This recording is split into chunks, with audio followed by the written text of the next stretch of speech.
ঈদ মানে আনন্দ। আসুন আমরা আত্মীয় পরিজন পাড়া প্রতিবেশী সহ সকলের সঙ্গে ঈদ মানেই পর্দায় তার মুখ, 24 ঘন্টার অন্তত 6 ঘন্টা তার দখলে। পদ্মা সেতু, মেট্রো রেল আর এক্সপ্রেসওয়ের মুখরোচক গল্প, হরেক পদের বিকল্প রেসিপি, ঘসেটি বেগমের মতোই তার পরামর্শের জোর। গরুর মাংসের বদলে কাঁঠাল খান, পেঁয়াজ ছাড়া রাঁধেন মাংসের পদ, কাঁচা মরিচ রোদে শুকিয়ে বোতলে ভরুন, তারপর সারা বছর জলে ভিজিয়ে তরকারিতে দিন।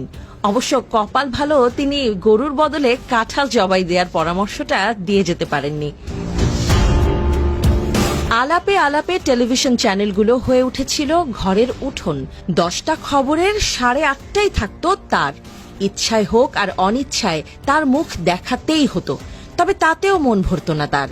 তিনি বিটিভির তৎকালীন বস্তা পচা রদ্দি মার্কা তেল তেলে খবর প্রচারও বাধ্যতামূলক করেছিলেন, যাতে তার কথা তার তরিকা মাফিক জনগণকে দেখাতেই হবে। এক কথায়, মানুষ যে প্যাচাল আত্মীয় স্বজনের সঙ্গে সারেন, স্বজনহীন আপা সেসব আলাপও করতেন টিভিতে। টিভিগুলোকে বানিয়েছিলেন গল্পের হাট, রূপকথার আসর। এমনকি ঈদের আগের দিন যদি গণভবনে তার একটি মুরগি ডিম পারত, তবেও খবর হতো। সোশ্যাল মিডিয়াতে সেই খবর বড় করে প্রচার করত তার তোষামুদেরা। শিরোনাম হতো, ডিম পেড়েছে প্রধানমন্ত্রীর কালো মুরগিটি। আরেকজন শিরোনাম করতেন, গণভবনের কালো মুরগিটি সাদা ডিম পারল কেন? আরেকজন আবার আরও একটু সরেস, তার শিরোনাম, প্রধানমন্ত্রীর উন্নয়নের ছোঁয়ায় কালো মুরগি পেড়েছে সাদা ডিম। কালো মুরগির সাদা ডিম, প্রধানমন্ত্রীর হাতে জাদু আছে। কেউ আবার ফলো আপে সেই খবরের শিরোনাম দিত, সাদা ডিম পাড়া কালো মুরগিটিকে কি খাওয়ান প্রধানমন্ত্রী? এখানেই ঘটনার শেষ নয়, দেশ সেরা কৃষি প্রতিবেদক এই নিয়ে বানাতেন আস্ত এক ডকুমেন্টারি। শিরোনাম হয়তো থাকতো, যে সোনার হাতের ছোঁয়ায় কৃষ্ণ কালো মুরগিও সাদা ডিম পারে। সেই ডকুমেন্টারি হয়তো শুরু হতো এভাবেই, তিনি অমুক কন্যা, তিনি জানেন কেমন করে সংগ্রাম করে কালো মুরগিকে দিয়ে সাদা ডিম পাড়াতে হয়। শুধু এসবই নয়, তিনি হাসলে নিউজ, কাঁদলে নিউজ, হাঁচি দিলে নিউজ, কাশি দিলে নিউজ। দেশের 12টা বাজিয়ে গণভবনের পুকুরে চিতল মাছ ধরলেও নিউজ।